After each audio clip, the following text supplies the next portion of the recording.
Good evening, ladies and gentlemen. Thank you all for being us here this evening. We really appreciate it. Stanislav Škoda, I'm director of the Czech Center in Madrid. As you perhaps know, the Royal Theatre in Madrid, the famous El Teatro Real, is currently performing Rusalka, a famous opera by Antonín Dvořák, one of the top Czech composers of all time. We are very delighted that the Royal Theatre has decided to bring this amazing piece on its stage, and I'm excited that we have with us a true expert on Dvořák and his work, Mr. David Beveridge.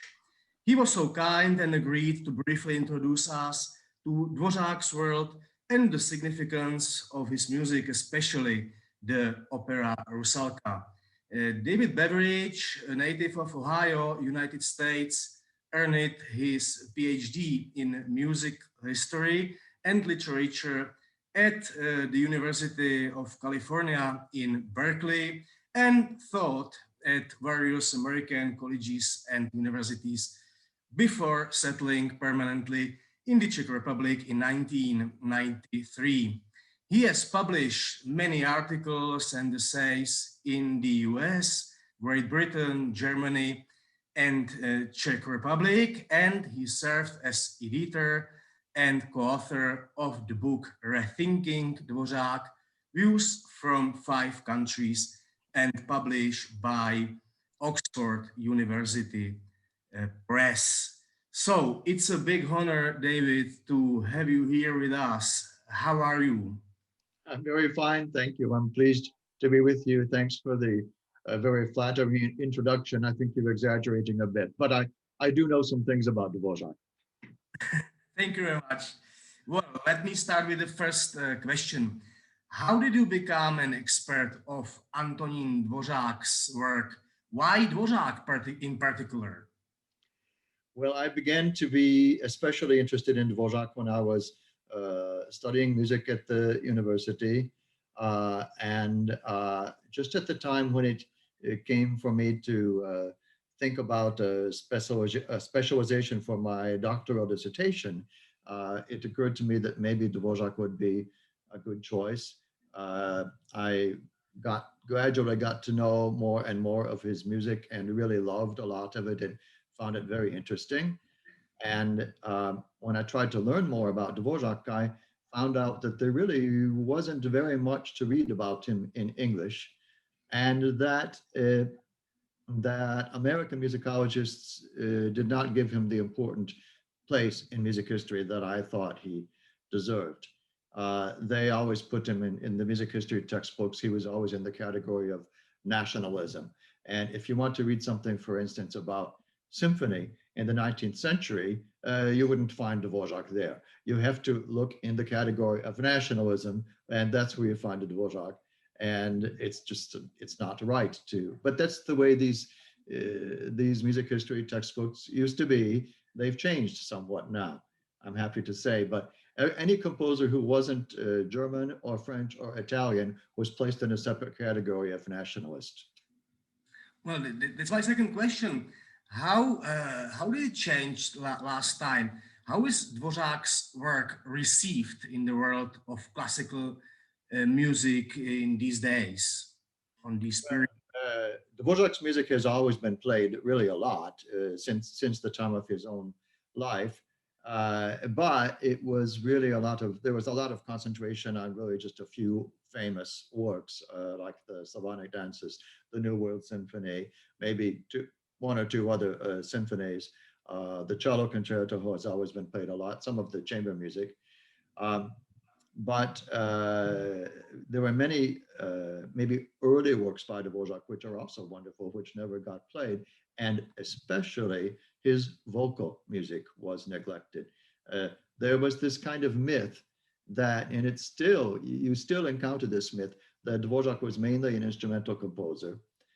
And that's what his best music is. It's instrumental. But the people who propagate this theory usually don't know his operas at all. And there's, for instance, the first real textbook of music in the 19th century to be published in the United States, says about Dvořák, he tried his hand at opera. Well, he wrote 11 operas. I think that's more than trying his hand. And I'm sure the person who wrote this, he just didn't know. But these ideas get passed on and on by people who don't know what they're talking about. Sincerely, just Rusalka is now well known. And now we have this famous opera also in Madrid before long time. So could you shortly introduce the opera Rusalka to us? Could you outline the historical circumstances and the professional situation of Antonín Dvořák at that time, for example? Okay, it was towards the end of his life when he wrote Rusalka.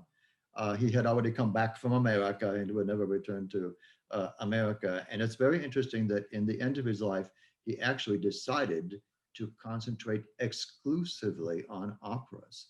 And after returning from America, he wrote 2 more string quartets, and then he wrote 5 symphonic poems, and otherwise practically nothing but operas. First, he undertook a very major revision of his opera, The Jacobin, which, by the way, is a marvelous, marvelous work, which the world still doesn't know.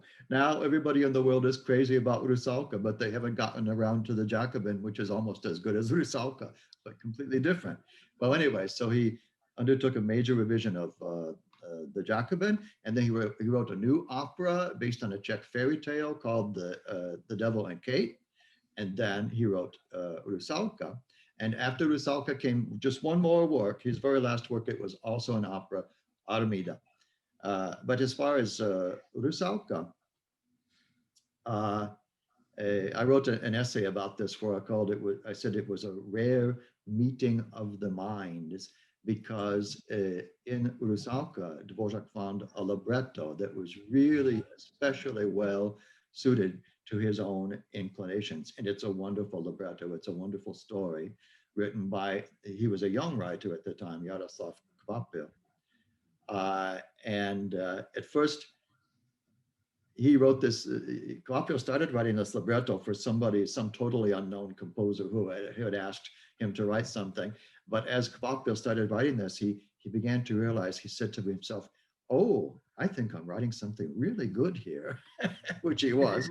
And so he thought, oh, maybe I should try to find some better known composer who might be interested in this libretto, but he was afraid to approach Dvořák. Dvořák was really famous at this time. And he had a reputation, Dvořák, for rudely rejecting librettos. He had gotten very particular about his librettos. But the director of the National Theater in Prague actually put out a notice that Dvořák was looking for a new libretto. And so Jaroslav Kvapil submitted this, and Dvořák looked at it, and he gradually became more and more enamored of it. It's a story that really focuses a lot on nature. And actually the whole, in the original libretto with the original stage instructions, the whole thing takes place outdoors. And Dvořák was a great lover of nature. And the second act takes place at a kind of a palace, but it's outdoors. It's in the park around the palace. And the first and the third acts, they're out in the forest by a lake.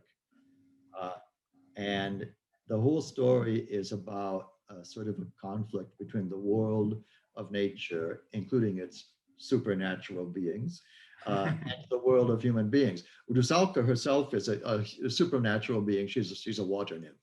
But we don't think of, in this opera, these are not supernatural beings. They're just part of nature. The water nymph, there's the water goblin, there's the witch, and these are all creatures of nature who, even though they sometimes can be very scary to human beings, but they're really good beings. And it turns out very badly for poor Rusalka. She falls in love with a prince who comes to swim in her lake.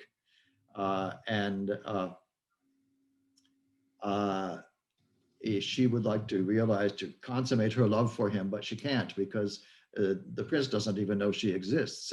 He perceives her only as a wave in the water.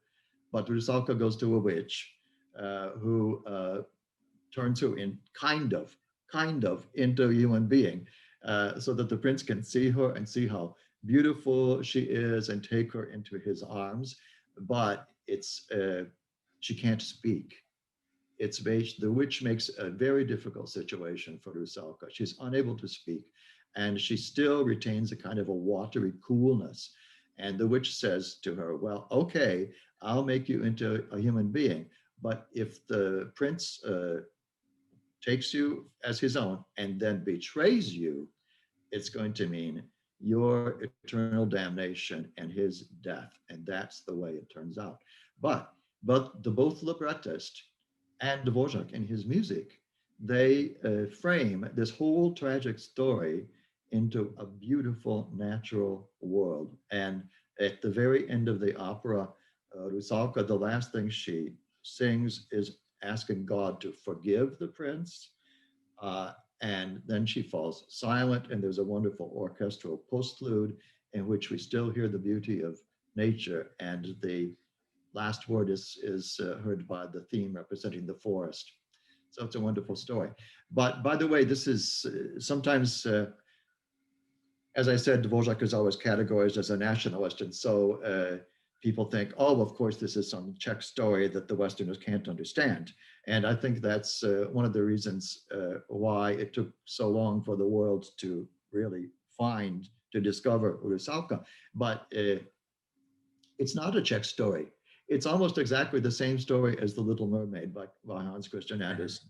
Yeah, it's very, very international. That's what I would like to ask you. What are currently the main approaches to interpreting Rusalka? Does Rusalka have any social message, as for example, in this new performance in the Royal Theatre in Madrid, they put the accent to some like social message. So what are the main approaches today? Well, Rusalka has been staged in all kinds of ways.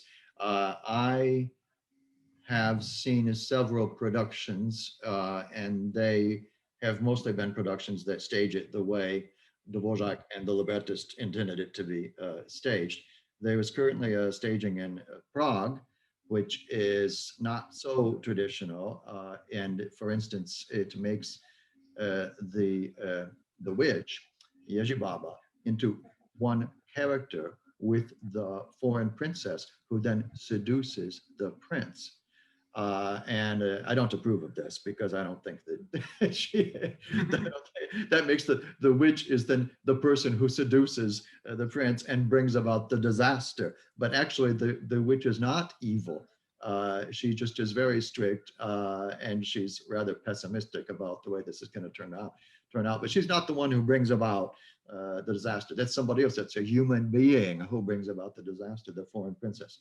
Well, you ask about a social message. Well, there is plenty to think about in the story of Rusalka, and all of this food for thought in the libretto is enhanced by the power of the music. It's, I think, in large part, a lesson that you should not try to deny your own nature. You should not try to be something which you just really are not. And Rusalka's tragedy is that she is not satisfied with being a water nymph, and she wants to become a human being, but it just doesn't work out. And you could say that the whole story is a defense of nature, because it's a glorification of nature, which points out the foibles of human beings. But you don't have to present some kind of a modern staging for that to come through. You can stage it just the way it was originally intended, and this all comes through. It's a fairy tale, and some people think of a fairy tale as being something for children. Well, this is a very adult a very built-up story. It has things that are attractive for children. There are wonderful scenes of the forest nymphs dancing by the shore of the lake and so forth, but it's really a very adult story. Maybe I should show you a picture or two. I mentioned that the first and the third acts take place at a lake. This is a lake where Rusalka lives. And there is a particular, it's more of a big pond than a lake, but Dvořák had his summer house, which he loved to visit and spend a lot of time there. And he actually composed some parts of Rusalka there. It's in a village southwest of Prague. And yeah, and there's a particular little lake there, which is said to have inspired him in the composition of Rusalka. And this is it. These women by the side, these are not Rusalka, these are some acquaintances of mine. But it's a very small little lake in the forest. I don't know if it really inspired Dvořák or not, but it is, he liked to take walks in this area. We know that much for sure. Maybe we could also see Dvořák's house in Vysoká. That is picture number, let's see. Okay, 6, picture number 6.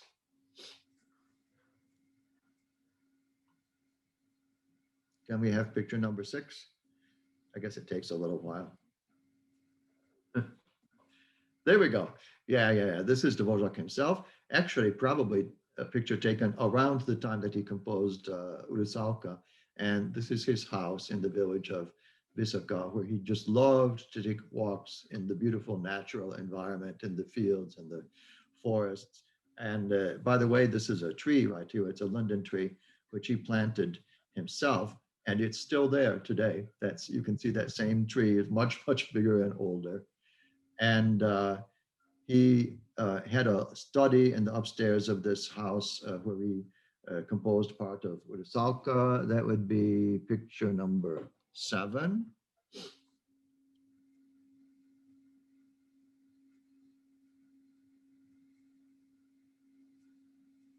This picture was published in a magazine in 1904, which is the year that Dvořák died.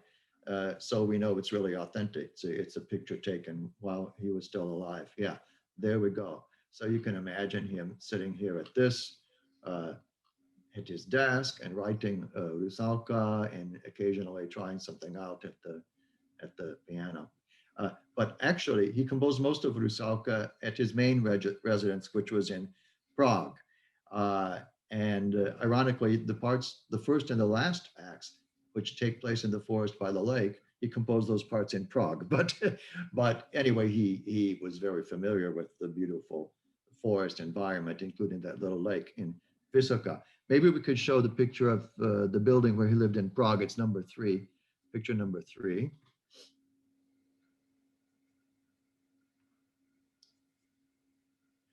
And this is a building that still stands. Oops.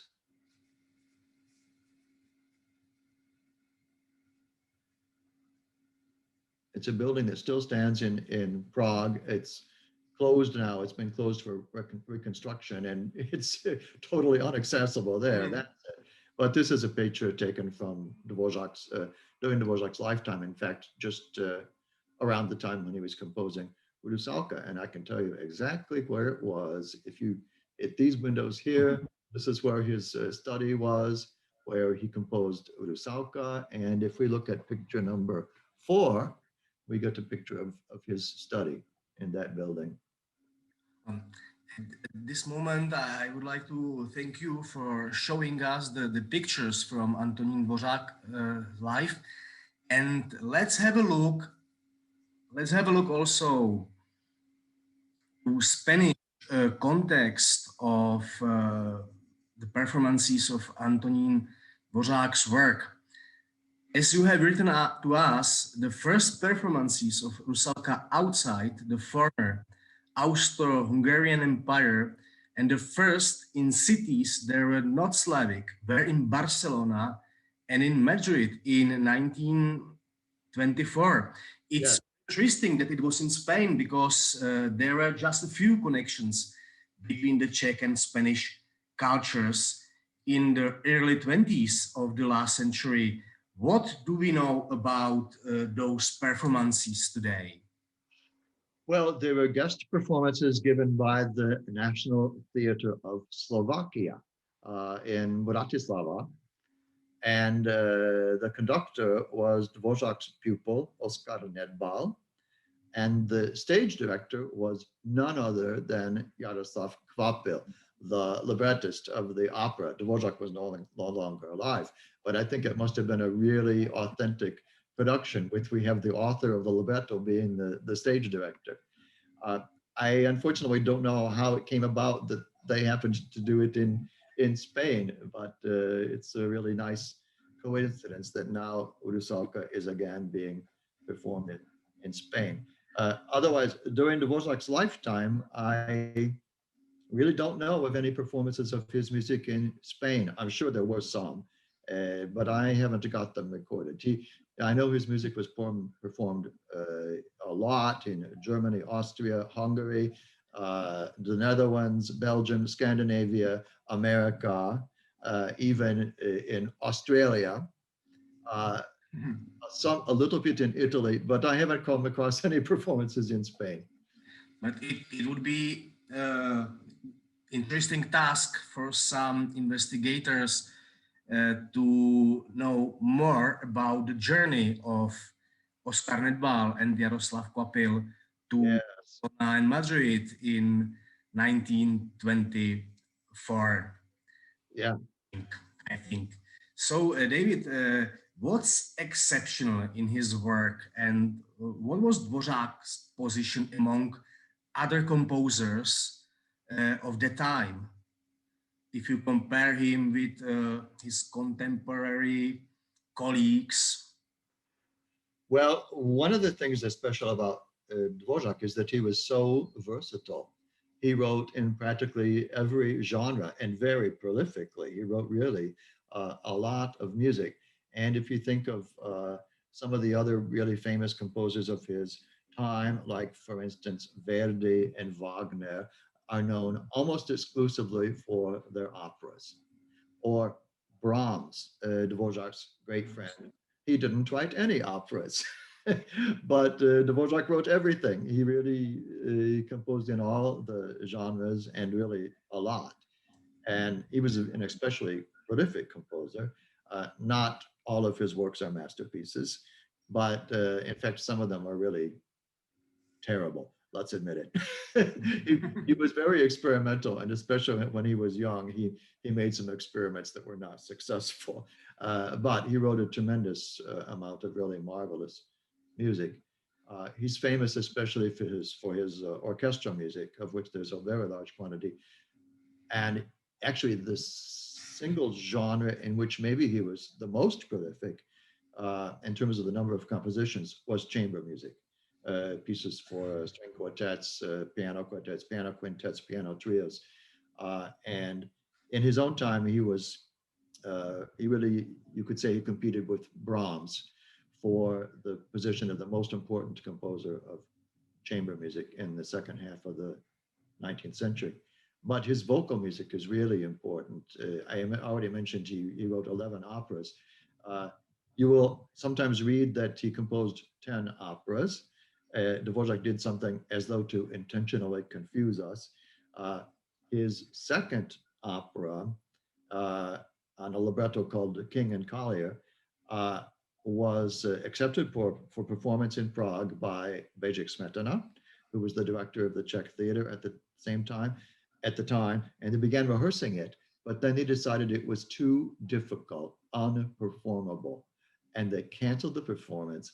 And what Dvořák did was he took the same libretto and wrote a totally new opera on the same libretto. It's not a revision of the first opera. The music is all totally new. So he actually wrote two completely different operas on the same libretto. And that's why sometimes you read that he wrote 10 operas, but it's really 11. Well, so operas. And especially important in Dvořák's output are the big choral works. And this is the thing that really got the English excited about Dvořák, because they had a tradition of performing big choral works with orchestra and soloists. And so Stabat Mater.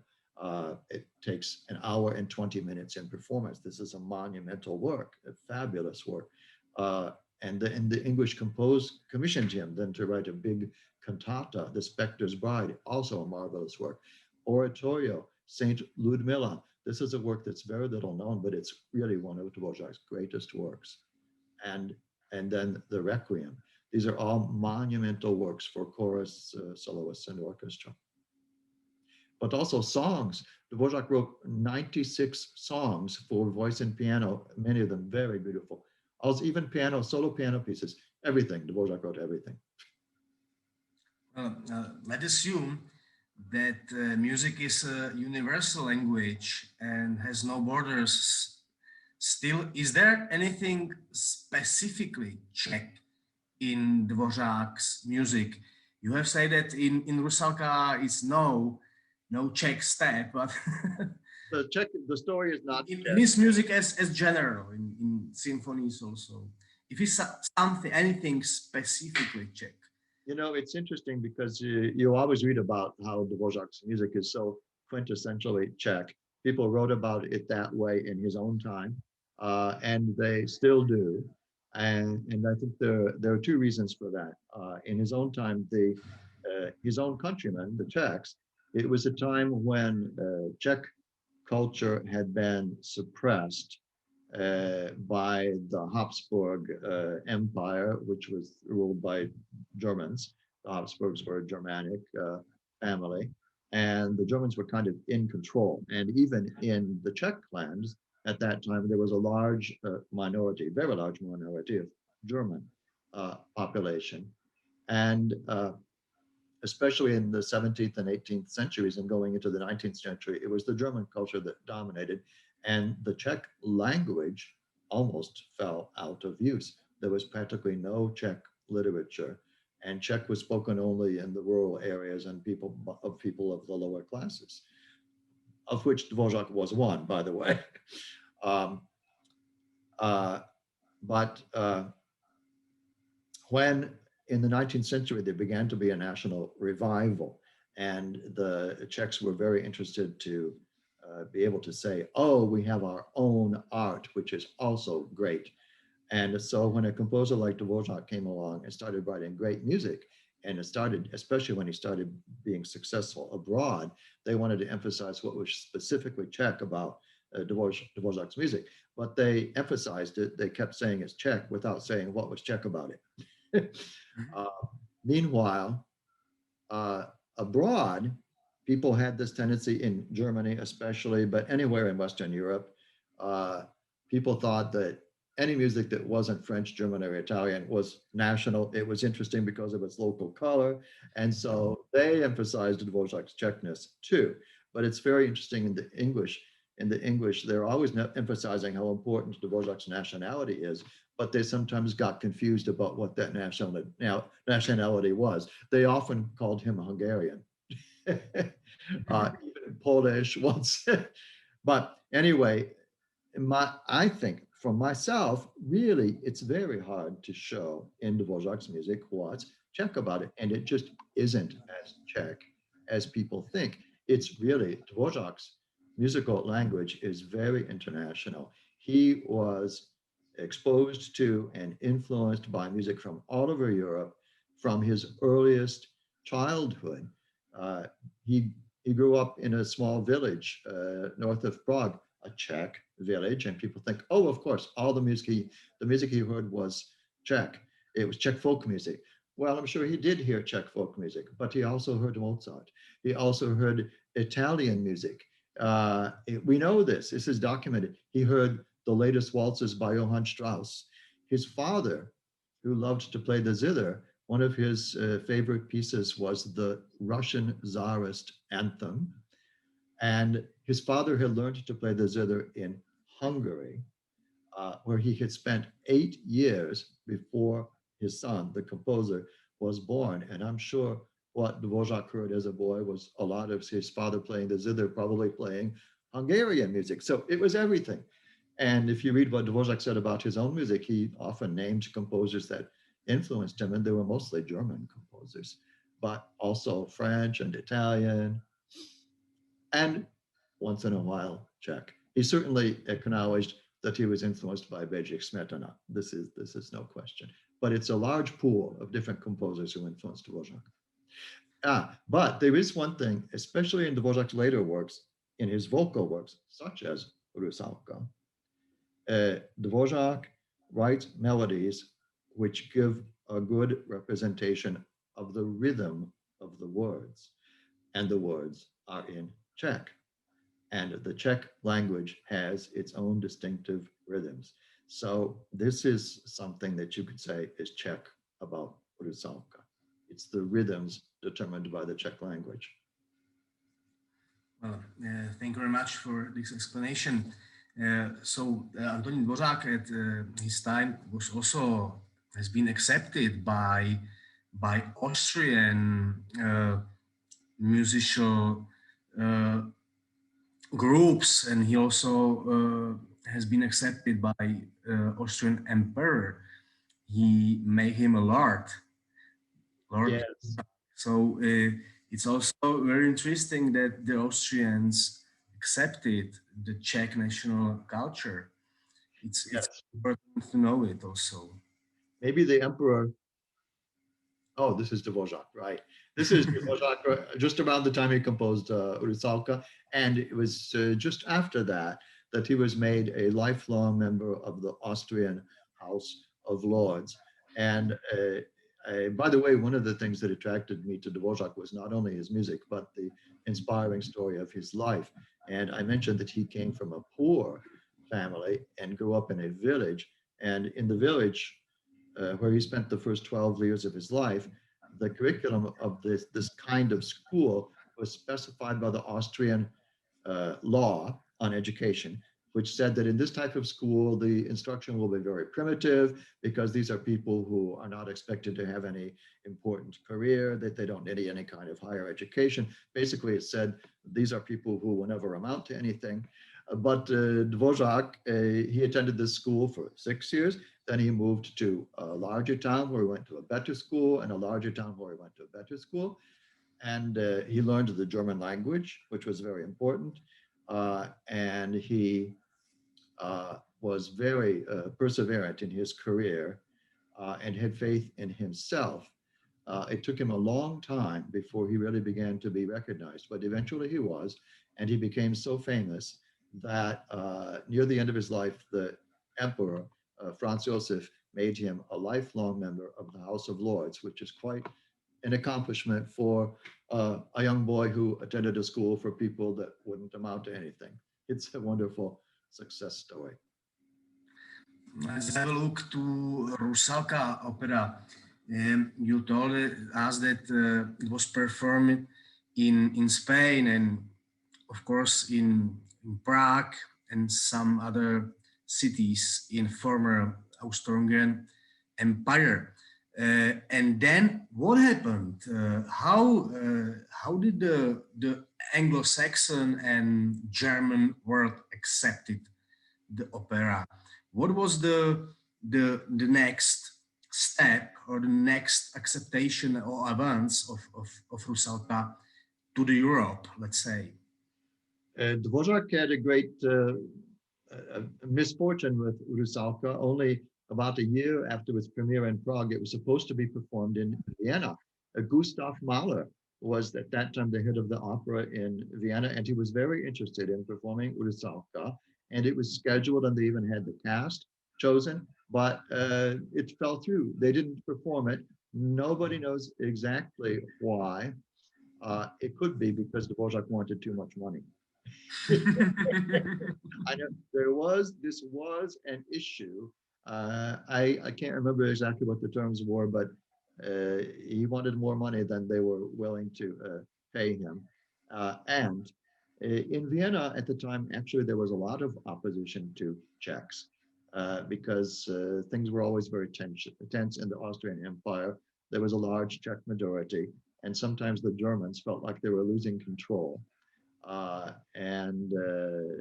For instance, when Dvořák's opera, The Cunning Peasant, was performed in Vienna, it became the occasion for actually practically riots of anti-Czech protesters. It's a terrible thing. So that may have been part of the reason why, in the end, they didn't perform Rusalka, but it was a great misfortune. And then, really, as you said, the first it was performed in some different cities in the Czech clans, in Brno, Plzeň, and then in Zagreb, which is also Slavic, and in Ljubljana, also Slavic. And then the next performances were in Spain. And then, really not much. It was performed in 1935 in America, but not by any major company. It was performed by a group of Czech people living in a suburb of Chicago. Not a very distinguished venue.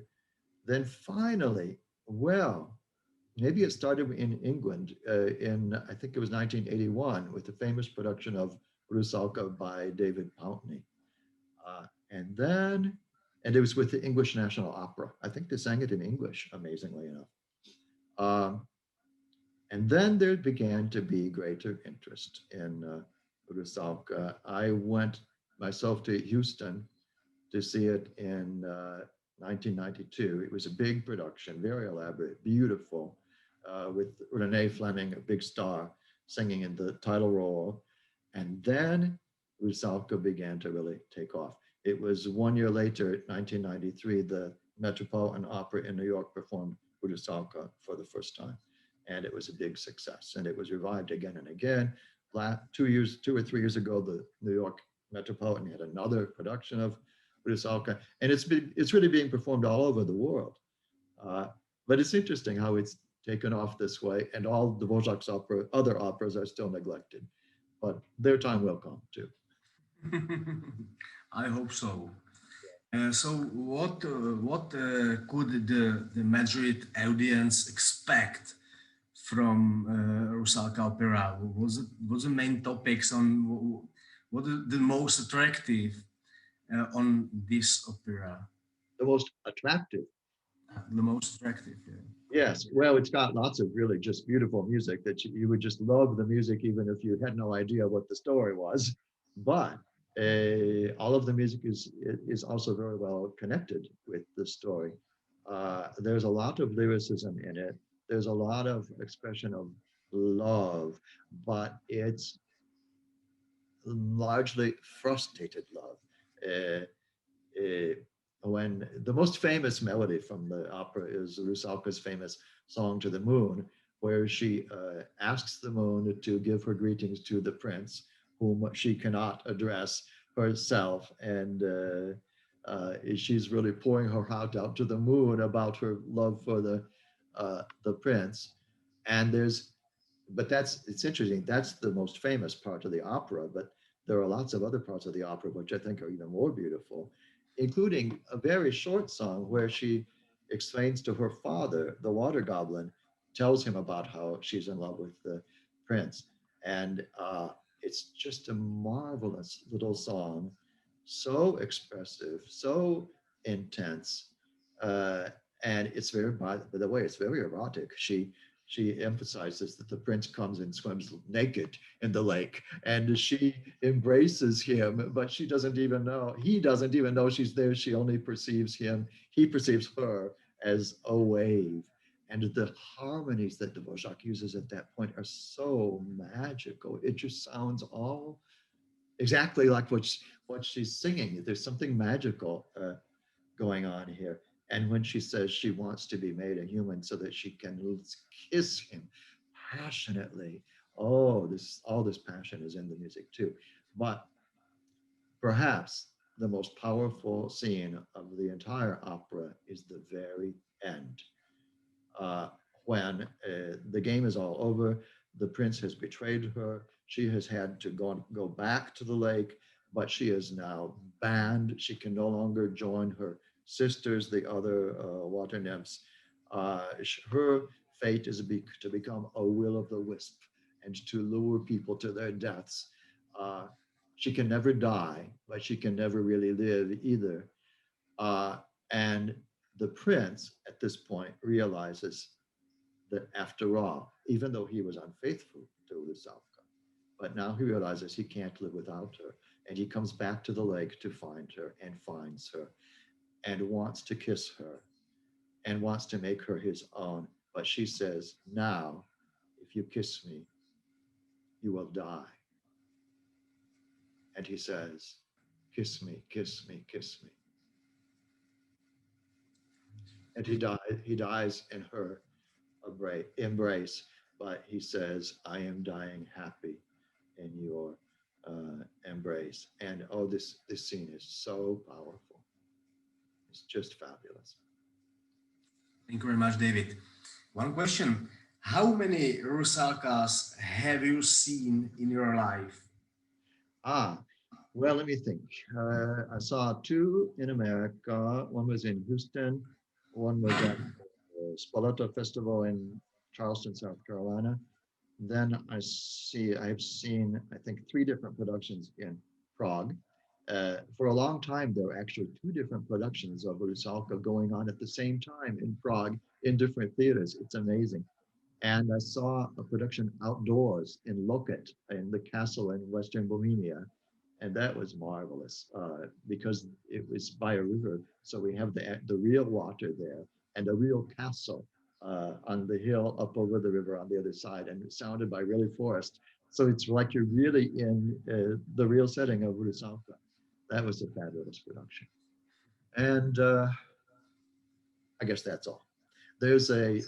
I know I have seen just clips of many other productions, famous productions in England and Paris, and the new production in New York, Glyndebourne in England. And there's a famous film of Rusalka by the director Weigl, Czech director, and it's all filmed outdoors. And it's very beautiful with marvelous, actually, I think it's the best singing of Rusalka that I have ever experienced anywhere in this film. It's the title role is sung by Gabriela Beňačková and the Prince by Rudolf Dvorsky. And that's really marvelous music. I suppose that you prefer the more traditional approach to interpreting Rusalka, or to how to put this opera to the stage. Or there are some modern interpretation you like then? Sorry? If some of the news approaches, yes, are a good way how to present it to the viewers. Yeah, I don't like them. My answer to that is very simple. I guess I'm just too conservative. But I often think of Wagner, who is a composer whom Dvořák admired, but most people admire Wagner. And he had this concept of the Gesamtkunstwerk, with the total artwork, where all of the various aspects of the artwork are supposed to go together to create a unified impression. That means the music, the words, the staging, the costumes, everything in harmony. And I don't like it when you see on the stage something other than what is being sung. I don't think Wagner would have liked it either, but a lot of people do like it, and it's a very prevalent tendency that has been practiced, especially in Europe, but not only in Europe, for many, many decades now. In fact, I guess it was the very first time I saw Rusalka. It was in Charleston, South Carolina, and they had the entire first act of Rusalka staged as though it were underwater, which is nonsense. It's not underwater. But for some reason, they decided to present it that way. Thank you very much, David. Is there anything we have forgotten to speak about? Some recommendation or some question of the audience? The audience has a possibility to ask questions. Well, the present, yeah. Well, but I don't know if the most people, I don't know at this moment, but maybe someone has some question. Well, while we're waiting to see if they have a question, I'll mention one other thing. There's a very interesting and curious relationship between Rusalka and Dvořák's Second Symphony. which he wrote when he was 23 years old. And when he composed the Rusalka, he took one of the melodies from the Second Symphony, which was a work that nobody knew. It hadn't been published. It had been performed only once ever at that time in Prague. But he took a very distinctive melody and made it actually the culmination, the catharsis of the whole opera. It's ya da da da ya da ya da ya da da da da da da da. That's straight out of Dvořák's Second Symphony. But then he did something really amazing. That's at the very end of the opera. But he took the beginning of that motive and played it backwards in a retrograde, and made it one of the most important motives of the whole opera. It's occurring constantly throughout the opera. It's da da da da. And throughout this opera, in my opinion, it represents frustrated longing. It's the longing of, mainly the longing of Rusalka for the prince and for his love, but it's also the longing of the prince for Rusalka. And you hear this again and again, and it's straining outward, straining for something it can't reach. But when, at the very end, when Rusalka kisses the prince and he dies happy, then you hear this motive in its original form, actually from the Second Symphony, where it's not straining outward, but closing inward. It's a closure, and it's a really marvelous thing. Thank you very much, David. Thank you all for being here with us this evening. And let's say hello to everybody. Enjoy Rusalka opera, or in Madrid, or in Prague, or wherever. Thank you very much. Goodbye, and I hope you have enjoyed this evening. Thank you very much, David. Good luck. Bye-bye. Bye-bye. Goodbye. Thank you.